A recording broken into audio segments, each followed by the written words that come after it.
Bendiciones, la paz de Cristo sea en cada corazón.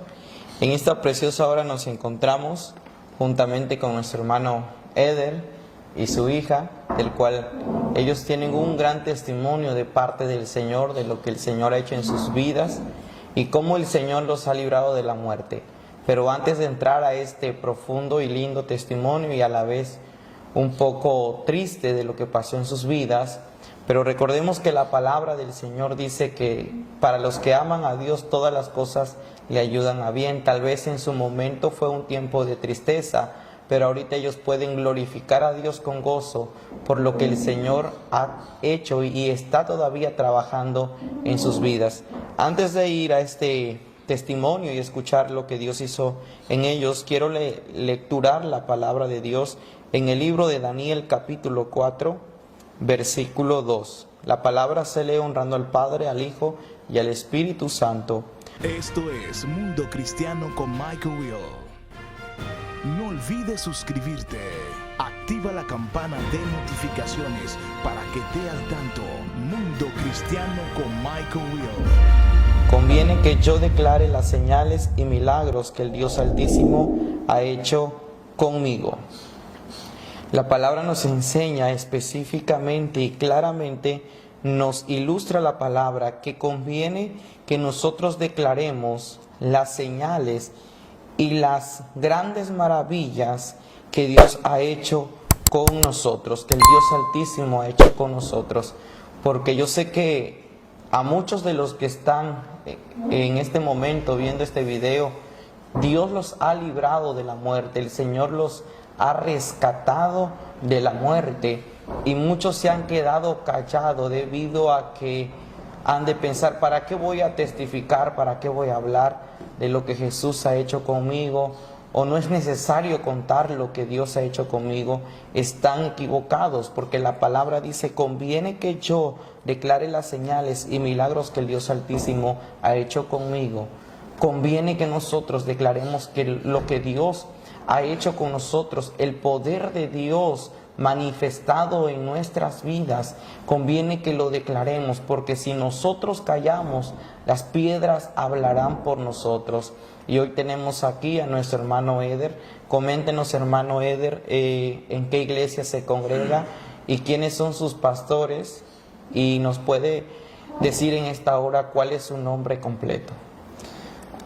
Amén, hermano. Dios les bendiga. Primeramente, mi nombre es Eder García Hernández. Me congrego en la iglesia Ríos de Agua Viva, que se encuentra en Río Grande, Oaxaca, México. Amén. Mis pastores son el pastor Ismael y la pastora Meli. Amén.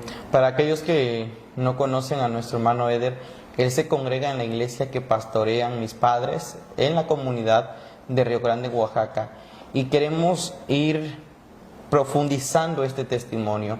Y queremos empezar desde cómo inició el momento en el cual ustedes tuvieron ese accidente del cual les provocaron heridas severas, del cual tal vez el médico les dijo en algún momento que no había esperanza, se les fue el ánimo por las pocas esperanzas que le daban.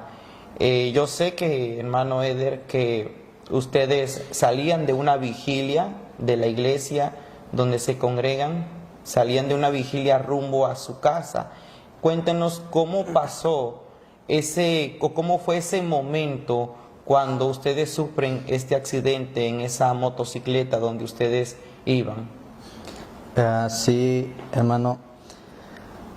Vinimos a una vigilia a la iglesia Río de Agua Viva, y cuando la vigilia finalizó nos dirigimos a nuestros hogares, a nuestras casas. Vivimos aproximadamente a 1 hora de camino de la iglesia, y en el transcurso del camino, solamente en la carretera ahí íbamos con mi hija, llevábamos un solo casco.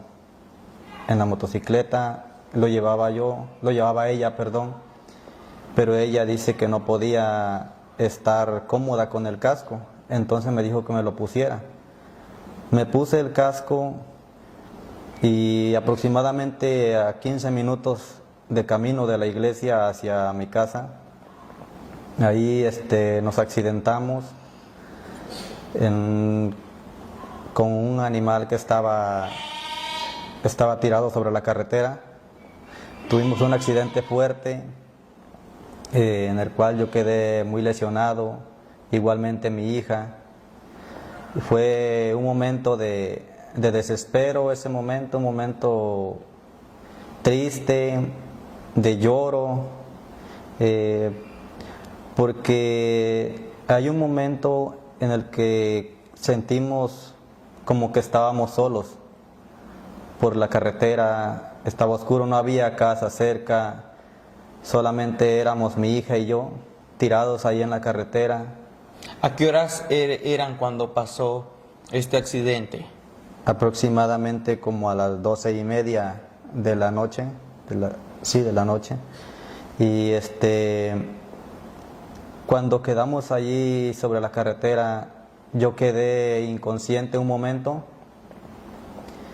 pero sentí un frío dentro de mi cuerpo, sentí el frío de la muerte, como andaba merodeando en ese lugar. Quedé inconsciente, pero las palabras, escuchaba yo los gritos de mi hija ahí donde estaba tirado, fue lo que Dios permitió que yo escuchara. Y escuchaba que decía, papá, dice, ¿dónde estás? Porque todo estaba totalmente oscuro. Decía, papá, no te mueras. Ella gritaba, ella lloraba. Y entonces reaccioné, desperté allí, quise moverme, quise levantarme, pero no pude. El dolor era muy fuerte dentro de mi cuerpo y comencé a arrastrarme hacia donde ella estaba, buscándola en la oscuridad, en la carretera. Cuando llegué donde ella estaba, la abracé y le dije, hija, tenemos que quitarnos de la carretera porque puede venir otro vehículo y nos puede atropellar. Le dije que se levantara, pero ella no se podía levantar. Dice que le dolía mucho su cuerpo también, su pierna le dolía mucho, sus pies y su cabeza. Entonces le pedí fuerzas a Dios para poderme levantar, porque yo no me podía levantar por mis propias fuerzas. Le pedí fuerzas a Dios, clamé a Dios y el Señor me dio fuerzas, me pude levantar, pude cargar a mi hija, sacarla en peso de la carretera y pude quitar la moto de la carretera también. Mi hija gritaba con desespero, mi hija gritaba de dolor y yo sentía dentro de mí esa impotencia de poder hacer algo por ella. Me sentía yo impotente en ese momento y yo decía, Señor, envíanos ayuda.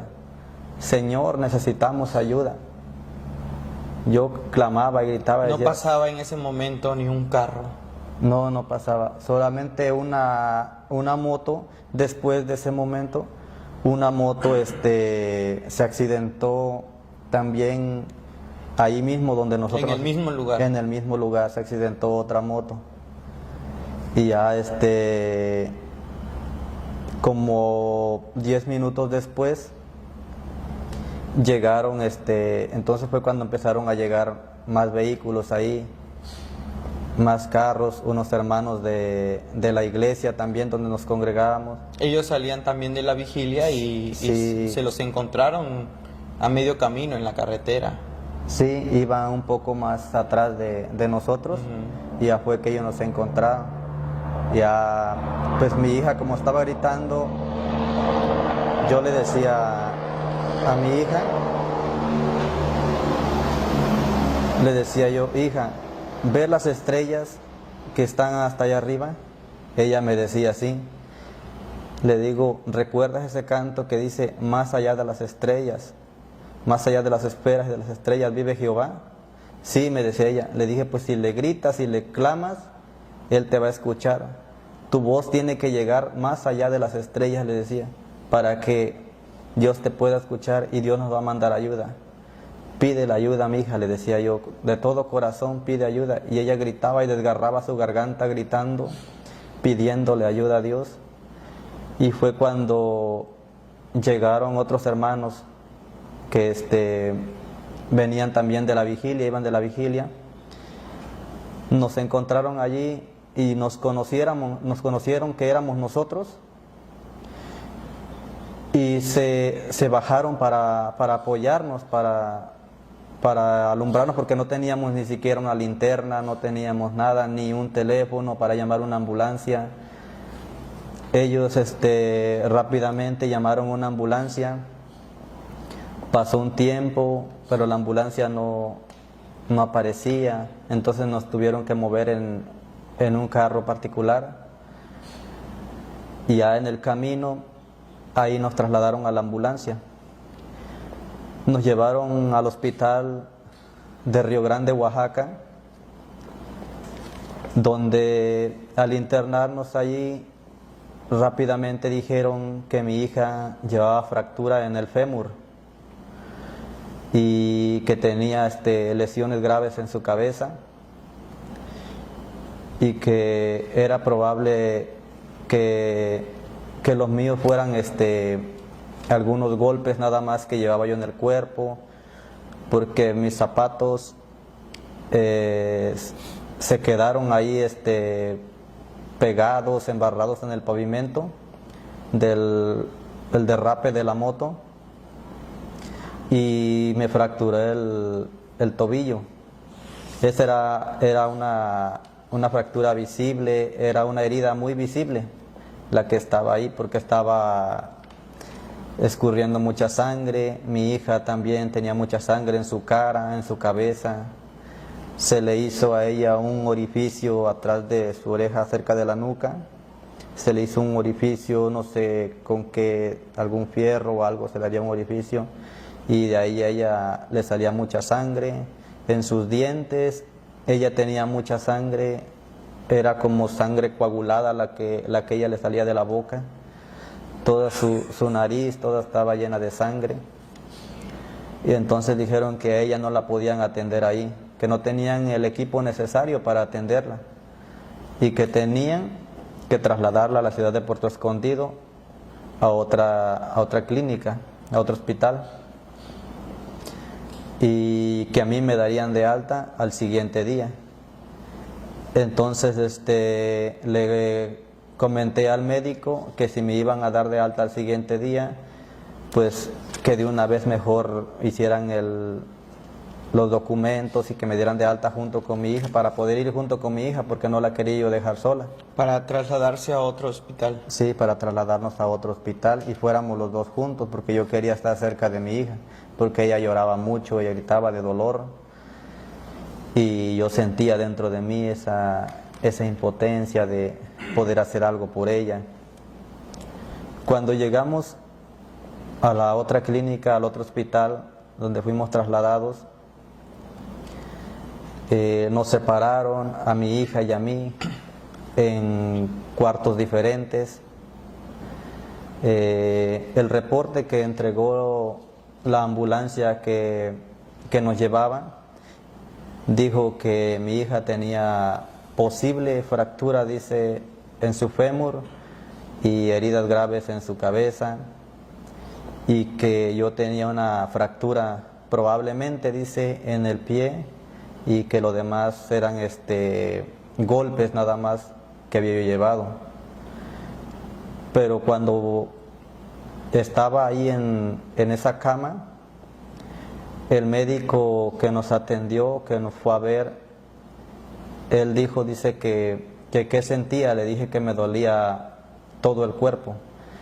Entonces el médico comenzó a hacer radiografías, comenzó a sacar rayos X y resultó que tenía yo 2 costillas fracturadas. Comenzó a hacer más radiografías y sí, tenía yo fracturado el tobillo. Y siguió haciendo radiografías el médico y encontró que también tenía fractura en la cervical, tenía yo doble fractura.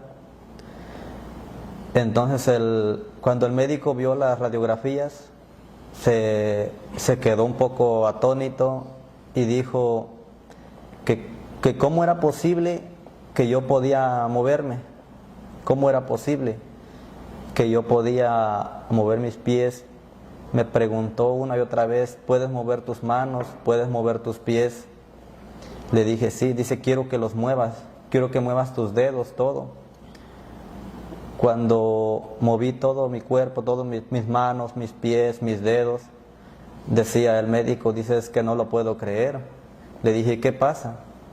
Dice, es que tienes doble fractura, dice, en tu cervical.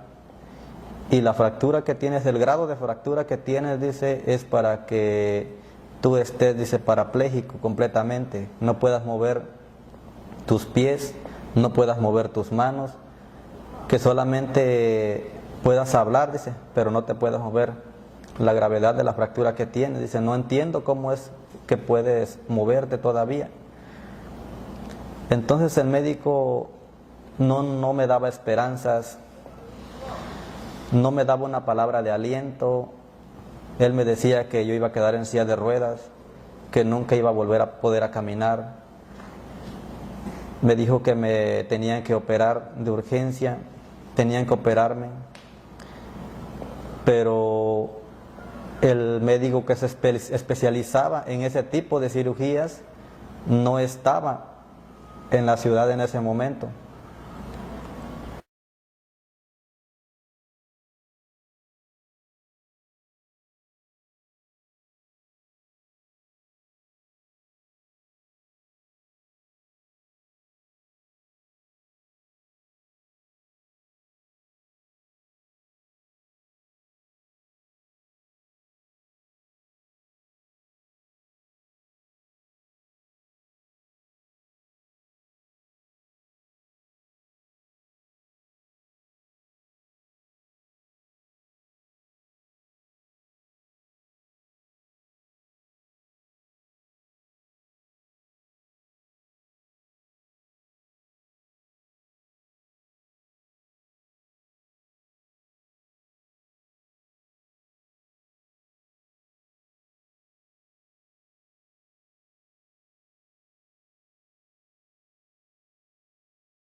Y si quedas bien, dice, si puedes volver a caminar, pero te va a quedar alguna secuela, dice, algo, no vas a poder mover de repente alguna mano, algún dedo, dice, de repente te va a quedar tieso de repente y ya no lo vas a poder mover. Entonces le decía yo al doctor, le digo, ¿y cómo me voy a operar si no me garantiza un trabajo bien? Dice, es que mira, la decisión no la vas a tomar tú, dice, si te opero o no te opero. La decisión, dice, la toman tus familiares. Tú no estás, dice, en condiciones de tomar una decisión de ese tipo. Entonces preguntaron a mis familiares y dijeron ellos que me tenían que operar, que no importa, que aunque sea con ese 50%, ellos también creían que Dios iba a hacer la obra. Fueron hermanos a la clínica, nos visitaron hermanos, oraron en ese momento, estuvieron orando. Todos los días que estuvimos allí, la mano de Dios estuvo con nosotros. Dios se glorificó en grande manera, porque mucha gente llegó a visitarnos, mucha gente llegó a darnos palabra de ánimo, y también a como nos daban palabras de ánimo, también nos daban palabras de desaliento. Porque habían personas también que nos animaban, nos decían, sigan adelante, esfuércense, Dios los va a sacar de esto. Y hay personas que también nos decían, qué pecado tan grande cometieron para que estén pagando esto. Sí, yo quisiera ahí hacer una aclaración en cuanto a lo que sucedió con el hermano. La palabra nos dice que los que aman a Dios, todas las cosas le ayudan a bien, los que conforme a su propósito son llamados. Eran como las 2:30, como dice nuestro hermano, de la noche, cuando sufrió el accidente. Yo me encontraba en la Ciudad de México. Me marca mi madre y me dice: oren por el hermano Eder, porque él se ha accidentado. Entonces no sabemos cómo vaya a salir todo esto, porque el accidente fue fatal. Entonces desde ese momento nos pusimos a clamar por la vida de él y de su hija, y no solamente nosotros, sino desde ese momento toda la iglesia entró en clamor. Entonces yo creo que lo que trajo un buen resultado a la vida de mi hermano Eder y de su hija fue el clamor también que hizo la iglesia. Amén. Porque la iglesia desde el primer momento estuvo clamando y no dejaron de clamar por ellos, porque pues era un accidente para muerte. Pero cuando a mí me comentan que ellos estaban pues muy mal, de una forma tan grave, hospitalizados, se me vino una palabra del cual yo le había dado al hermano Eder hace un tiempo atrás, del cual el Señor le dijo: tú vas a predicar mi palabra. Y recordé que 2 veces el Señor se lo había dicho ya en una ocasión, y después se lo volvió a decir en un culto que tuvimos al Señor. Un domingo se lo volvió a decir, le dijo: yo te voy a usar, tú vas a ser alguien que yo voy a usar en la palabra, tú vas a predicar, tú me vas a adorar. Y no solamente en la palabra, sino en alabanza, alabanza. Entonces yo decía: él no puede morir, o esto no es para muerte, porque él ya carga sobre sus hombros, carga una promesa de parte de Dios. Y Dios no es mentiroso, no es hombre para que se arrepienta, ni hijo de hombre para que él mienta. Entonces Dios no es hombre para que mienta. Entonces yo decía: Dios tiene un propósito para él. Entonces a veces no entendemos el por qué nos pasan las cosas. Hay personas que se preguntan: ¿y por qué le pasó? ¿Por qué le sucedió? Es como él decía, que hubieron personas, aún cristianos, que le decían: qué gran pecado has cometido para que esto te pase. Es que a veces no es de que nosotros cometamos pecados para que nos sucedan cosas malas, sino a veces Dios usa los procesos para que en los procesos nosotros seamos forjados, para que nosotros seamos preparados, porque el proceso te capacita, el proceso te hace madurar, el proceso te lleva a un nuevo nivel de gloria. Entonces recordemos la palabra de Dios, que cuando Sadrach, Mesach y Abed-nego fueron lanzados al horno de fuego, en el horno de fuego, en su proceso conocieron a Jehová.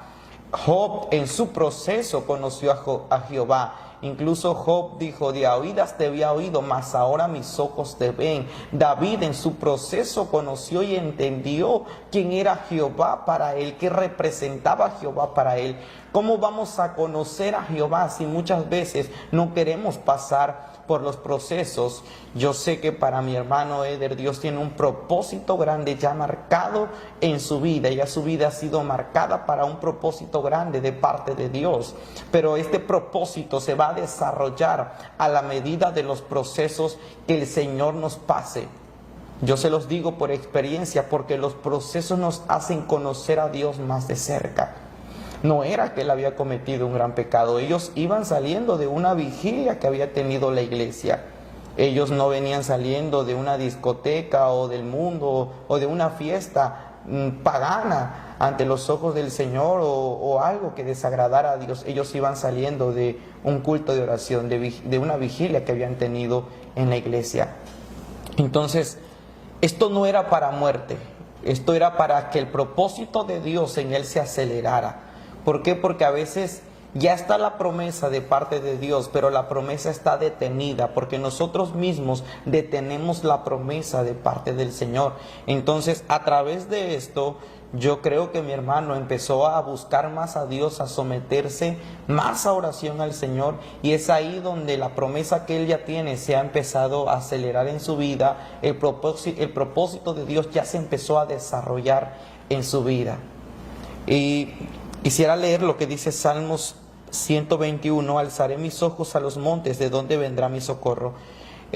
Fue lo que esta pequeña hizo cuando ella se encontraba sola juntamente con su padre en medio de la carretera, del campo oscuro, donde no había apoyo de nadie, donde parecían estar completamente solos. Es donde el padre, el hermano Eder, le dice a su hija: clama a Dios. Hay una alabanza que dice que más allá de la luna y de las estrellas vive Jehová. Entonces, si Jehová vive muy lejos de las estrellas, pero muy cerca de nosotros, entonces clama a Dios, clama a Dios. Esa alabanza dice que más allá de las estrellas vive Jehová, pero sabemos que Jehová está más cerca aún de lo que podemos imaginarnos. Ella empieza a clamar a Dios y Dios la escucha y les manda el socorro a través de algunos hermanos que también venían saliendo de la vigilia e iban rumbo por ese camino donde ellos se accidentaron, y ellos fueron los que auxiliaron la vida de ellos. Por eso la palabra dice: mi socorro viene de Jehová, que hizo los cielos y la tierra. Y en el 5 dice: Jehová es tu guardador, Jehová es tu sombra a tu mano derecha, el sol no te fatigará de día, ni la luna de noche. Jehová te guardará de todo mal, él guardará tu alma, Jehová guardará tu salida y tu entrada, desde ahora y para siempre. Mi hermano, ahora quiero que nos relate. El médico ya les había dicho, hay pocas esperanzas, posiblemente usted va a quedar como un vegetal, va a quedar en silla de ruedas, no va a poder trabajar, se va a quedar sin movimiento. Llega el día de la operación, ¿a usted lo operan? Sí, cuando el médico nos dijo de que no iba a poder yo caminar y que mi hija le tenían que hacer otro tipo de procedimientos, tomografías y todo eso para su cabeza, porque su cabeza estaba muy lastimada. Ella tenía un orificio. Tenía un orificio en esta parte de aquí, atrás de su oreja, cerca de la nuca. Y el pie lo tenía fracturado. Y tenía fractura en su fémur, en su pierna. Y el cuero cabelludo de mi hija, toda esta parte y esta parte de aquí, tenía varios cortes en su cabeza. El cuero cabelludo se le levantaba y se le podía ver el cráneo a mi hija. Entonces decían los doctores que tenían que hacerle otro tipo de estudios, porque era probable que tuviera algún derrame cerebral. Pero hubiera afectado su cráneo. Sí, que afectara su cráneo, que tuviera fractura en su cráneo también. Pero para la gloria de Dios todo salió bien en los estudios, y gracias a las oraciones que la iglesia estuvo haciendo, que los hermanos hacían, porque se unió la iglesia, todos los hermanos en Cristo se unieron en oración por una sola causa, por una sola petición, y era por nosotros que estábamos ahí para que todo saliera bien. Y entonces, como el médico nos daba falsas esperanzas, nos daba pocas esperanzas de que pudiésemos salir bien de esa operación, también comenzaron a venir preocupaciones a mi vida, a mis pensamientos. Comenzaron a venir los pensamientos de que no iba a poder trabajar, iba a quedar para toda mi vida en una silla de rueda. Decía yo, ¿qué va a ser de mi familia?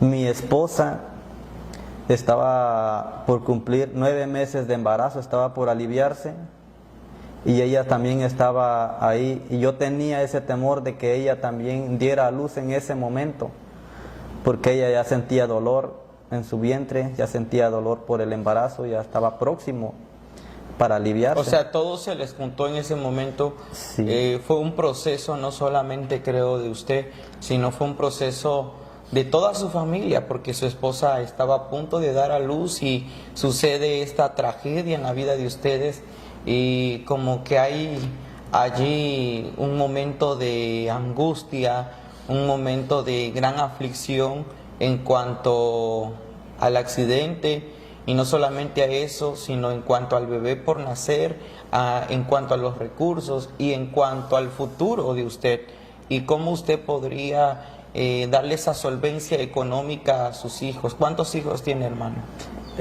4 hijos con el que nació, sí, con el que acaba de nacer. Entonces, hacen la operación sale bien, gracias a Dios, Sí, lo sale. operan a usted y a la niña que... Sí, primero operaron a ella y ya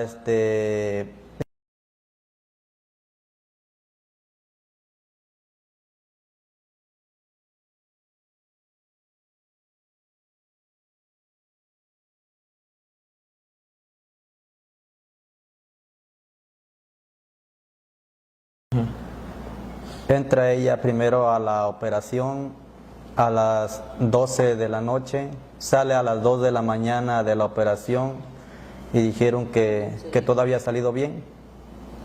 Y ya pues glorificamos el nombre de Dios por todo lo que Dios estaba haciendo en ese momento. De ahí Dios empezó a actuar, desde esa operación Dios empezó a meter su mano poderosa, empezó a trabajar en el cuerpo de usted, en el cuerpo de su hija.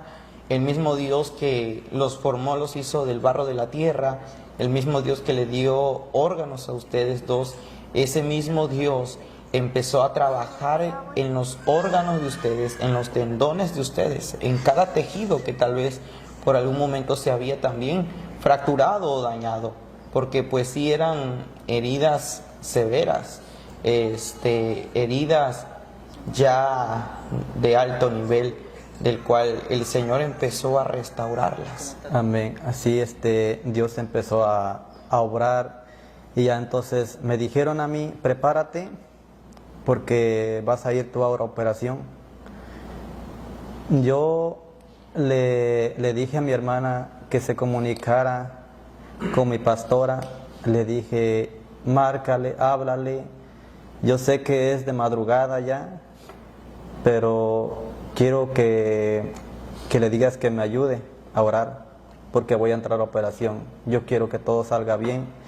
Y empecé a cantar una alabanza antes de entrar a operación, una alabanza que dice, se llama El Alfarero, en donde dice, quiero una alabanza en lugar de tu quejar, quiero una sonrisa cuando todo va mal.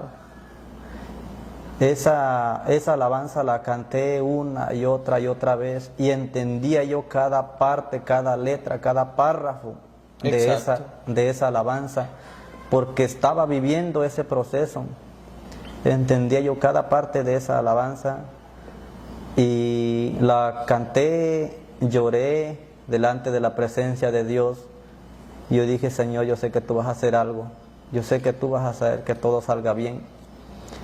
Entré a operación aproximadamente a las 2:30 de la mañana, salí de operación a las 5 de la mañana, 5:30 aproximadamente.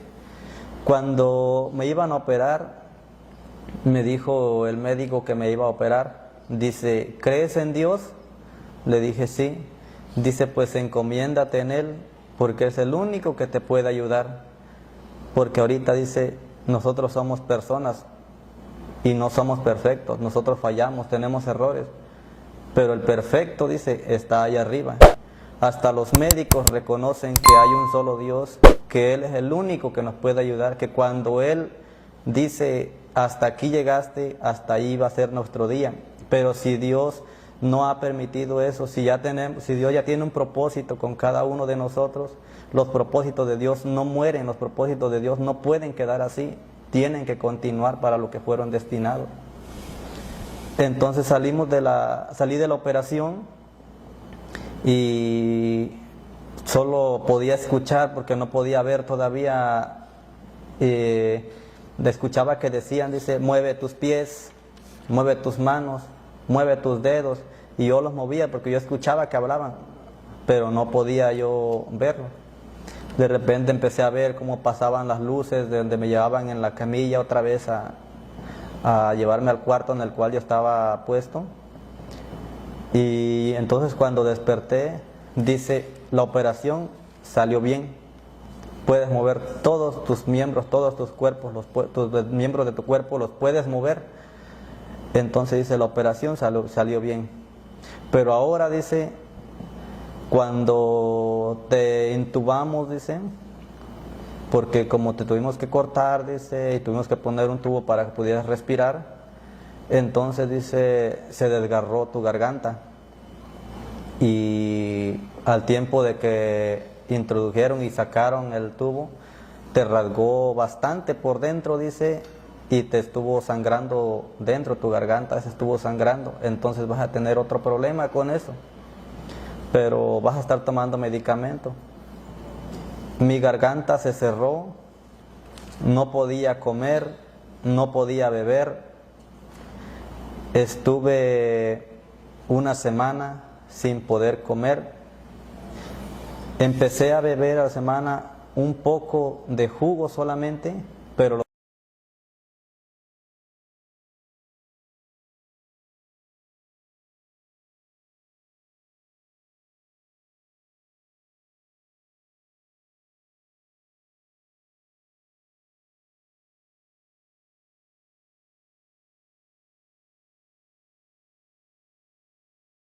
Esto es Mundo Cristiano con Michael Will.